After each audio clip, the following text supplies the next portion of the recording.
자, 오늘 예배를 위해서 우리가 은혜 받기 위해서 또 창성의 복을 받기 위해서 오늘도 이 시간에 합심해서 같이 기도하는 시간 갖겠습니다. 거룩하시고 존귀하신 아버지 하나님 감사합니다. 오늘도 거룩하고 복된 주님의 날 하나님 앞에 찬양대를 통해서 은혜 받고 예배로 영광을 돌리게 하시니 감사합니다. 오늘도 성령의 충만한 은혜를 베풀어 주옵소서. 이 예배에 성령의 기름 부음의 역사가 있게 도와주시옵소서. 우리가 예배를 드려질 때 하나님이 받으시고 연락하시고 장대볕이 퍼포스와 같이 창성의 복을 받는 저희들 되게 해 주시옵소서. 하나님의 사랑을 사모하는 자가 되게 하여 주옵소서. 거듭나게 하여 주시고 불같은 성령의 은혜를 허락하여 주시옵시고 오늘도 이 말씀을 통해서 자신을 발견하고 깨닫고 뉘우치고 겸손히 하나님을 영화롭게 하는 그런 아름다운 삶을 살게 하여 주옵소서. 오늘도 종의 입술을 주장해 주시고 불같은 은혜가 임하게 하여 주시고 성령님이 주장하는 이 예배가 되게 하여 주옵소서. 예수님의 이름으로 기도합나이다. 아멘. 어떤 나이가 많은 여자를 노처녀라고 그러죠. 노처녀가 매일같이 성전에 와서 기도하기 시작했는데 노처녀가 무슨 기도를 했겠어요? 하나님, 저는 신랑이 필요합니다. 제게 좋은 남자를 보내주세요. 좋은 남자를 보내주세요. 매일같이 그런 기도를 드렸대요. 좋은 남자를 보내주세요. 그러다 어느 날 아가씨가 기도하는 것을 이렇게 보면서 너무너무 그 기도만 하길래 목사님께서 조용히 불러서 충고했다고 합니다. 자매님, 이제 기도하는 거 좋은데 자매님만을 위해서, 자기만을 위해서 기도하는 것보다는 좀 부모님을 위해서, 좀 이웃을 위해서 기도해 보세요. 그렇게 충고를 해줬대요. 그래서 그 자매는 목사님 충고를 받고 이제 노처녀는 이런 기도를 드리기 시작했답니다. 하나님, 저희 부모님에게 좋은 사위가 필요합니다. 부디 저희 부모님을 위해서 좋은 사위를 보내주세요. 기도 내용이 같잖아요. 근데 같은데 벌써 생각이 다르는 거예요. 이제는 아버지 좋은 신랑을 보내주세요. 결혼하고 싶어요. 했던 것이 이제는 같은 내용 같지만은 하나님, 우리 부모님을 위해서라도 좋은 사위감을 빨리 보내주세요. 우리가 말 한마디 한마디가 상대방에게 기분 상하는 말보다는 그 들을 때에 흡족한 말을 좀 바꿔서, 생각을 바꿔서 긍정적인 마인드를 가지고 흡족해 하는 그런 말을 많이 사용할 수 있기를 부탁합니다. 그리고 성경에 말씀한 대로 너희는 먼저 그의 나라와 그의 의를 구하라.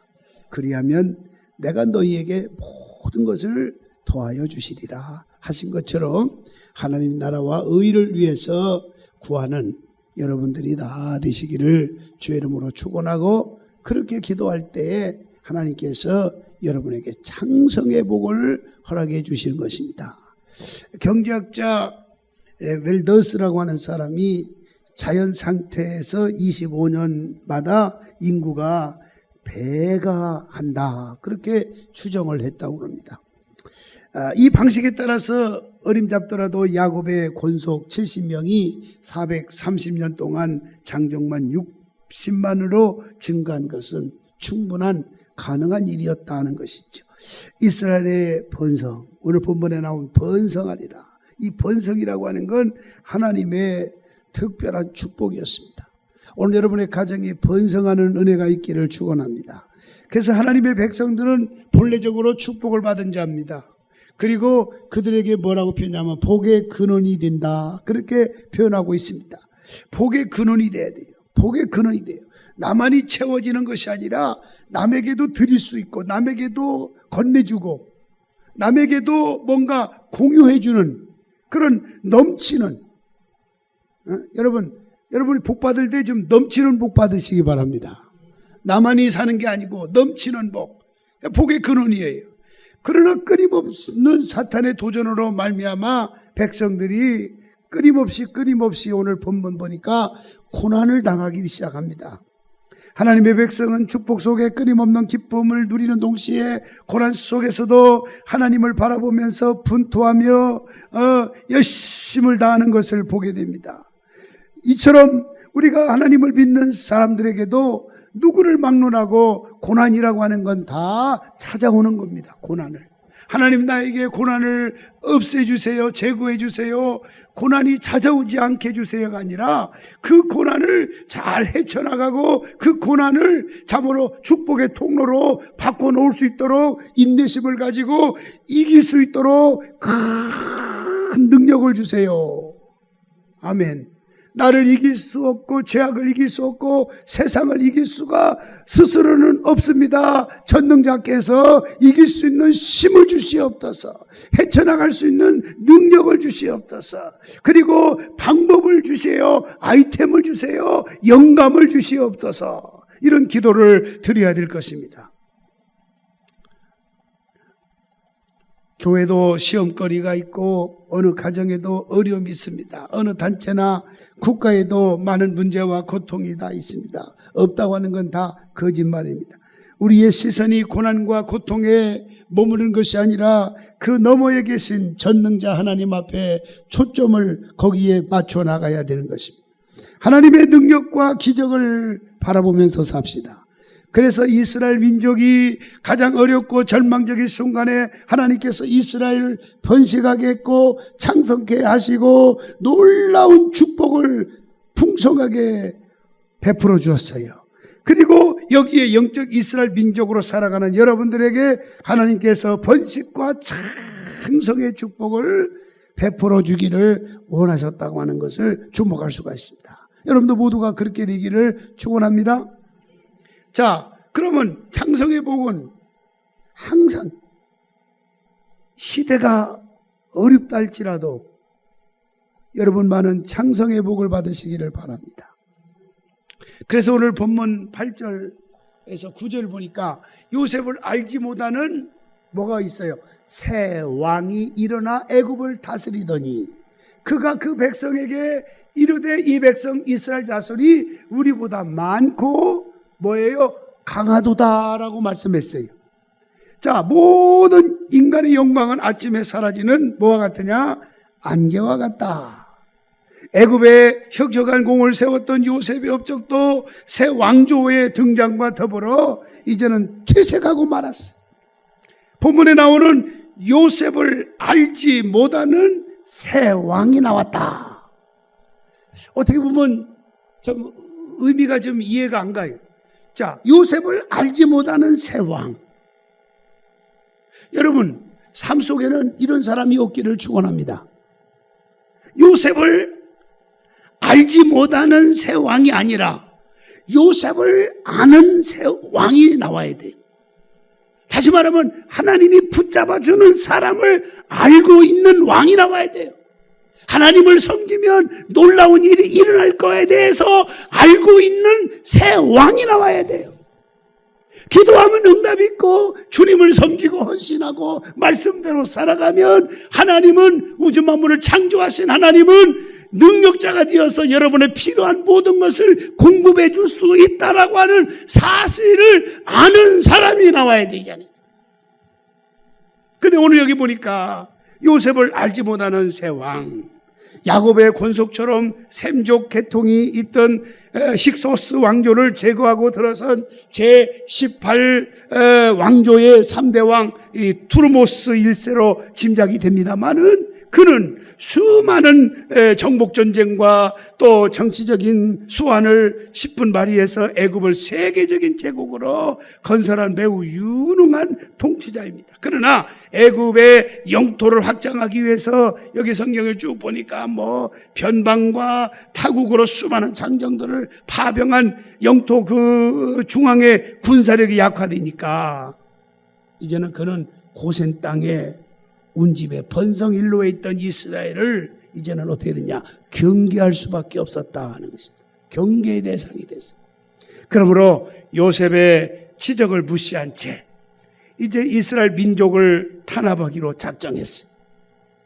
하지만 불행히도 그는 하나님의 백성을 대적하는 자는 하나님으로부터 저주를 받는다.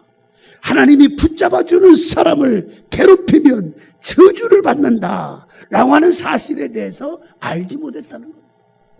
이게 문제예요. 알지 못했다는 거예요. 하나님을 공경하고 말씀을 공경하고 하나님의 사람을 대적하는 자가 되면 엄청난 불행이 찾아온다는 사실에 대해서 깨닫지를 못했다고 하는 겁니다. 이게 바로 문제인 것입니다. 그가 요셉을 알지 못했다.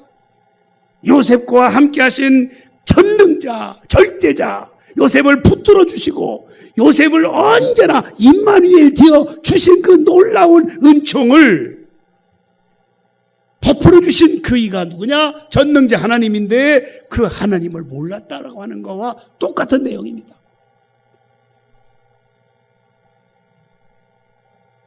오늘 여러분은 하나님이 붙잡아 주시는 사람을 알아가야 되는 것입니다.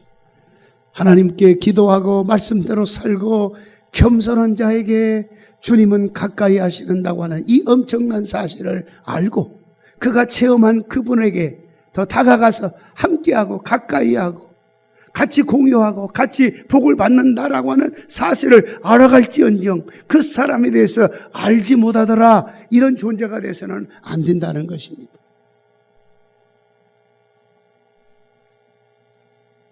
여러분, 하나님을 모르는 사람은 왕일지라도 망합니다. 하나님을 모르는 것은 최고의 비극입니다. 어리석은 것입니다.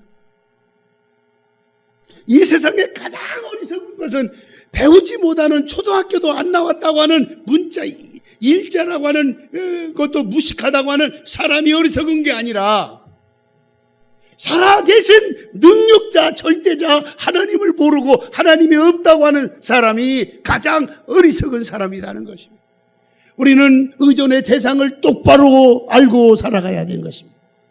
나의 신이 되신 여호와, 나의 능력이신 여호와, 나의 방패가 되어주시는 여호와, 그 하나님을 아는 자가 되어야 되는 것입니다. 하나님을 모르면 자신과 백성과 모든 걸 모릅니다. 모두를 힘들게 하고 불행하게 만듭니다. 무식하면 용감하고 어떤 일도 저지르게 되는 것입니다. 오늘 이 시대는 하나님을 알지 못하는 어쩌면 새왕의 시대, 새왕의 시대가 이런 새왕의 시대에서 빨리 탈피해야 돼요. 벗어나야 돼요. 하나님을 알지 못하는 자, 요셉을 알지 못하는 자, 그는 아무리 세상에 지식 있고 능력 있는 것 같아도 소용이 없어요.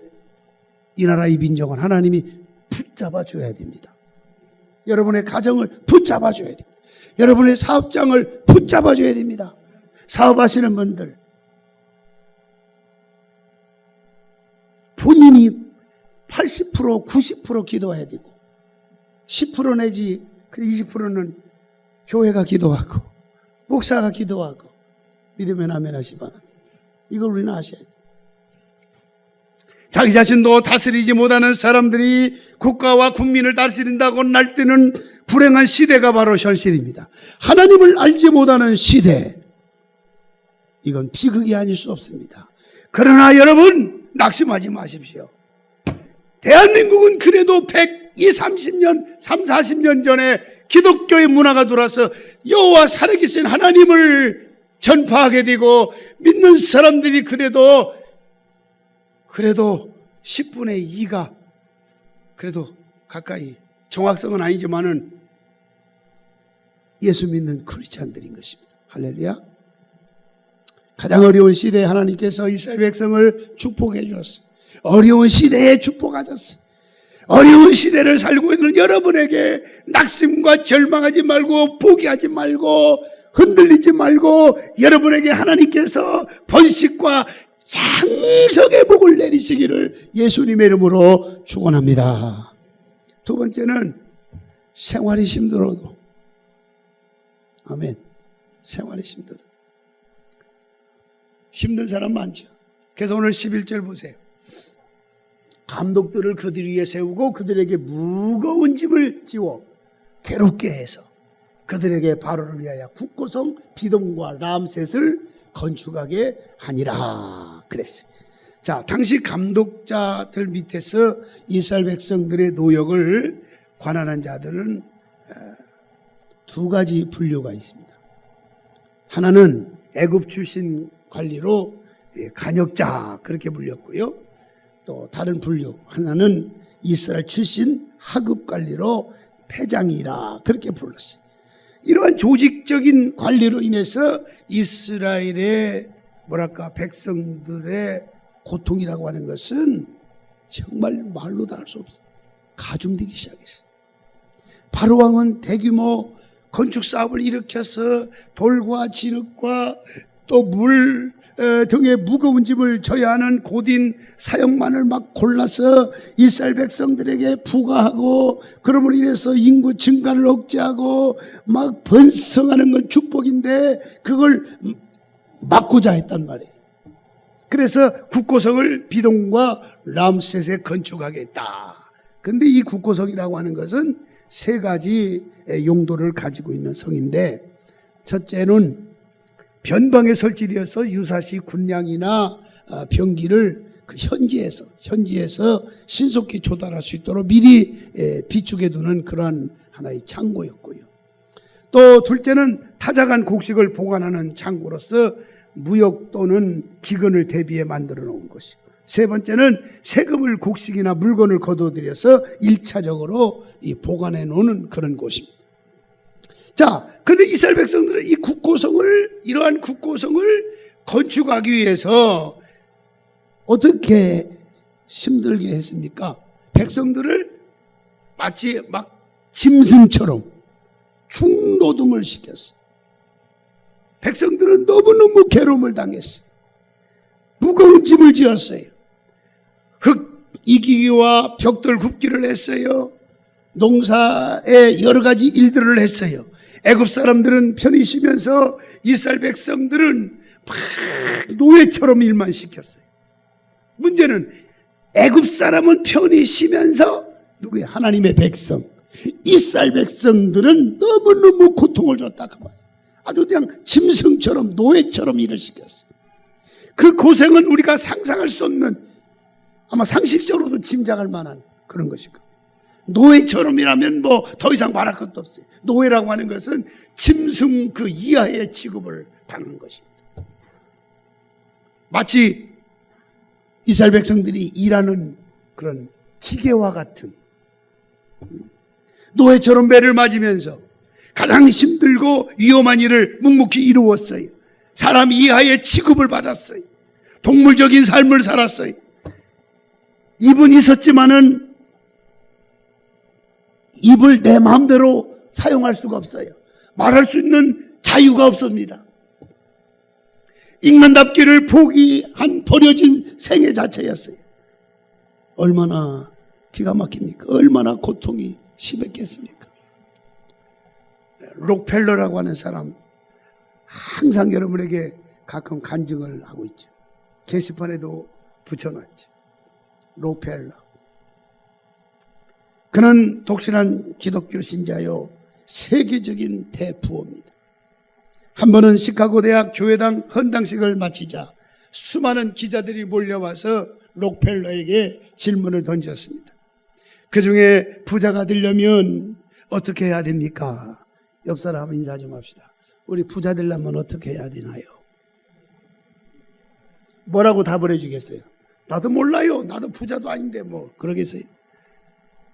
부자도 아니지만 부자가 될 수 있는 아는 방법은 제시할 수 있잖아요. 노력하세요. 열심히 일하세요. 또 이제 영적인 수준이 있는 분은 아이고 하나님 앞에 기도하세요. 하나님 해주면 부자 되지요. 다시 인사합시다. 부자 되려면 어떻게 하나요? 물어보세요. 그러면 이제 들은 사람은 얘기 좀 해줘야죠. 말씀대로 살아보세요. 하나님이 주시면 됩니다.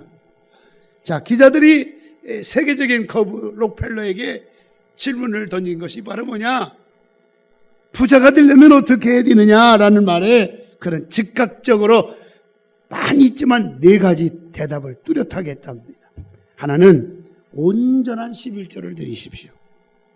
온전한 11조를 드리십시오. 모든 것은 전능자 위에서부터 오는 거기 때문에 수입은 하나님이 주신 거다라고 하는 인정하는 신앙적 고백인 10분의 1, 11조를 드려라. 그러면 말라기에 나온 대로 창고간에 쌓을 것이 없도록 부어주고 기한절 열매가 떨어지는 법이 없게 하고 황충이 금하게 하고 할렐루야. 그런 약속이 있죠. 그래서 록펠러가 그걸 체험한 거예요. 그래서 자기가 체험하지 않은 걸 얘기하는 사람이 아니에요. 그는요. 자기가 체험한 걸 얘기하는. 그리고 질문을 던진 자체는 당신이 체험한 걸 얘기 좀 해달라. 그런 의미가 있거든요. 11조를 온전히 드리십시오. 아멘. 온전히 드리십시오. 둘째는 교회 와서 좀 맨 앞자리에 좀 앉으십시오. 그랬대요. 세 번째는 교회가 맡은 일은 무슨 일이든지 불평하지 말고 순종하십시오. 그랬대요. 그리고 네 번째 하나 더 한다면 목회자의 마음을 아프게 하지 마십시오. 그렇게 대답을 했답니다. 그는 온전한 11조 헌금을 위해서 얼마나 축복을 받았는지, 하나님께 드리는 11조가 어마어마한 돈이기 때문에 직원을 몇 명 채용한 줄 아십니까? 11조를 정리해서 하나님께 드리려면 돈이 어마어마하니까 어마어마한 돈을 정리하는 직원을 40명을 채용했다고 합니다. 한 명도 아니고 40명을 채용했다. 나는 그렇게 여러분들에게 욕심 부리지 않겠습니다. 여러분들 혹시 11조를 드리는 직원 한 명 정도는 채용할 정도의 그런 때가 오기를 주의 이름으로 축복합니다. 아멘. 야, 40명. 또 앞자리에 앉아야 정신이 집중되고 은혜를 받을 수 있기 때문에 하는 말이었다. 그리고 교회가 맡은 일에 충성해야 복받는 것은 록펠러가 체험했기 때문이고, 그리고 목회자의 마음을 아프게 하면 자신의 영이 상처를 입고 영적으로 죽어가기 때문에 절대로 그렇게 해서는 안 된다라고 그가 말을 했다고 합니다. 여러분, 오늘날 국고선거와 같은 어려움이 너무너무 많죠. 마치 이스라엘 백성들이 노예와 같이 지옥과 같은 삶을, 짐승만도 못한 삶을 살았던 것처럼 우리는 말을 하지만은 때로는 여러분 가운데 어려움이 하나, 둘, 셋 많이 있을 겁니다. 하나가 해결되면 웬일이요? 또 문제가 터집니다. 생활이 평안한 사람이 몇이나 될까요? 건강 문제, 또 가정 문제, 직장 문제, 사업장 문제, 뭐 등등 삶이 어렵고 힘들다고 하죠. 그때마다 저도 부르는 찬양이 있어요. 인생길 험하고 마음 지쳐 살아갈 용기 없어질 때 나 홀로 앉아서 탄식치 말고 예수님 품으로 나오시오. 아멘. 인생과 개인의 국고성이 이곳저기 여기저기 널려 있습니다. 생활과 경제가 너무나도 어렵고 힘들어서 실망하고 좌절한 사람들이 많습니다.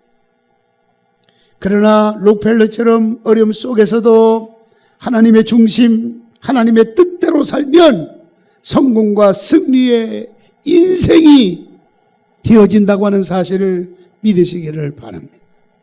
많은 사람들이 생활의 어려움 속에서 꿈과 미래와 사명을 버리게 됩니다. 그러나 신앙의 사람들은 하나님을 가까이 나아가 무릎을 꿇고 간구하고 간청을 해야 될 줄로 믿습니다.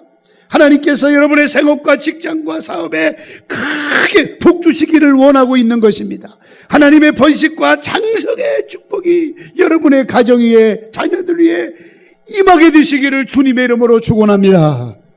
세 번째는 학대를 받을수록 장성의 복을 받으시기를 축원합니다. 오늘 12절부터 14절 보세요.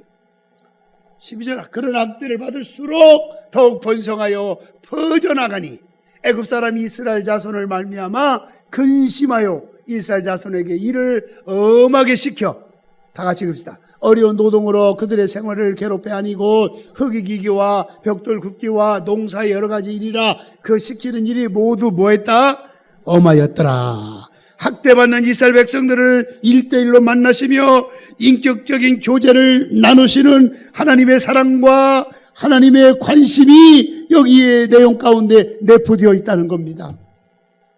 이스라엘 백성들이 비록 12지파로 형성되어 있다 할지라도 그들이 하나님 앞에서는 하나의 신앙의 공동체라고 하는 사실을 여기서 말씀하고 있는 겁니다.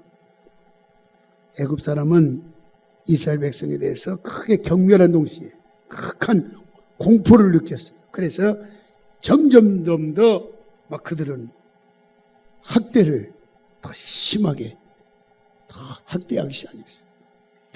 모든 수단 방법을 동원했어요. 이스라엘 백성들을 막 괴롭혔어요. 하나님의 백성을 괴롭혔어요. 그럼에도 불구하고 학대를 할수록 이스라엘 백성들은 더욱더 번성하고 학대를 받으면 받을수록 그들은 더욱더 창성의 복을 받았다. 할렐루야. 이것이 중요한 거 아니겠습니까? 핍박은 애굽인이 핍박을 한 거예요.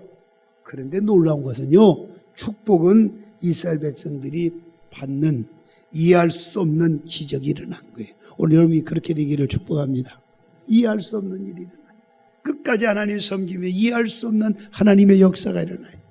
어느 누가 하나님을 대항하며 하나님의 축복을 감히 가로막을 수 있겠냐 그 말이.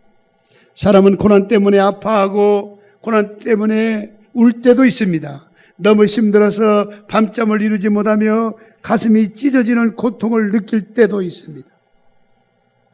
지난번에 저희 교회 오셔서 여성으로서 검사의 막강한 실세를, 또 검사 생활도 하고 또 변호사 생활을 하고 이제 그런 분이 또 국회의원 또 대표 대변인까지도 했던 여성 권사님 오셨죠. 뭐 이름은 안 될게요. 텔레비전 계속 방송에 나와요. 그분이 꼭 이틀에 한 번씩 문자가 와요. 기도를 부탁을 해요. 저한테 꼭 기도 부탁해.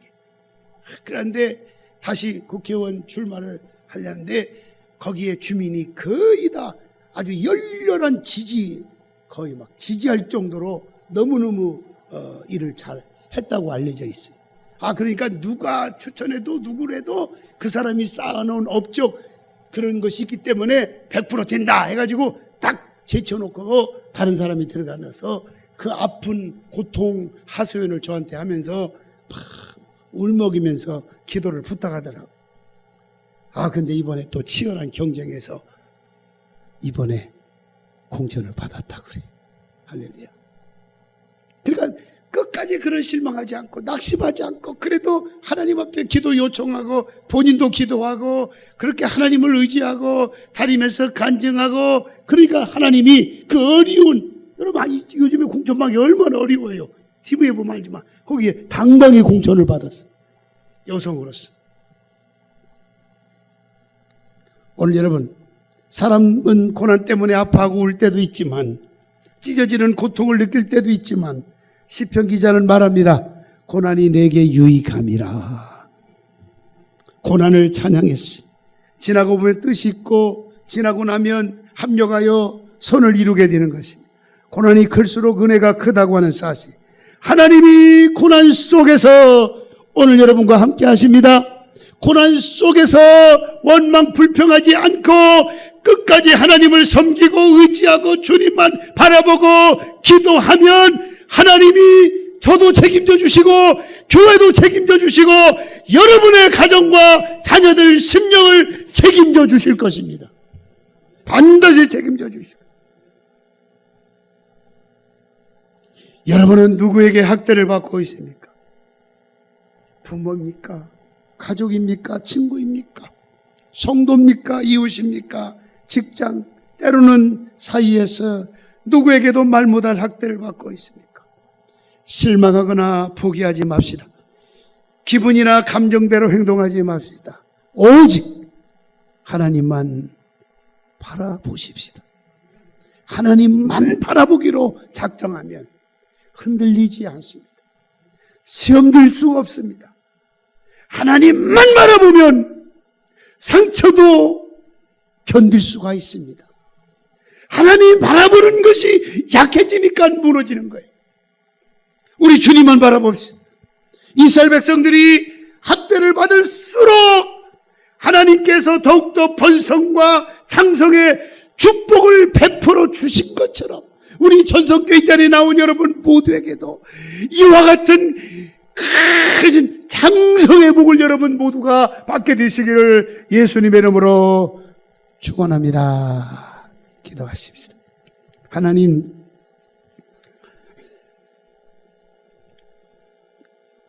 때로는 우리는 살아가는 과정에서 시대가 어렵고 생활이 힘들고 학대를 받고 내 스스로 감당하기 견딜 수 없는 상황에 직면할지라도 살아계신 창조주 하나님, 절대자 하나님 능력을 믿고 어리석은 세왕에 의해서 요셉을 알지 못하는 세왕, 하나님이 붙들어주는 사람을 알지 못하는, 하나님 의지하면 축복받는다고 하는 사실을 알지 못하는 세왕에 의해서 고통과 괴로움과 지옥 같은 노예와 같은 삶을 살았던 이스라엘 백성이었지만 그래도 낙심하지 않고 원망 불평하지 않고 끝까지 전능자 하나님을 바라봤을 때 시대가 어려웠지만 생활이 힘들었지만 학대를 받았지만 창성의 복을 받은 것처럼 오늘 이 아침에 나오는 전성교회 우리 모두 이 자리에 나온 모든 분들 머리마다 안수하여 주시고 가정 속에, 심령 속에, 사업장 속에, 직장 속에, 자녀들 속에 큰 복을 쏟아부어 주시옵소서. 예수님의 이름으로 기도하옵나이다. 아멘.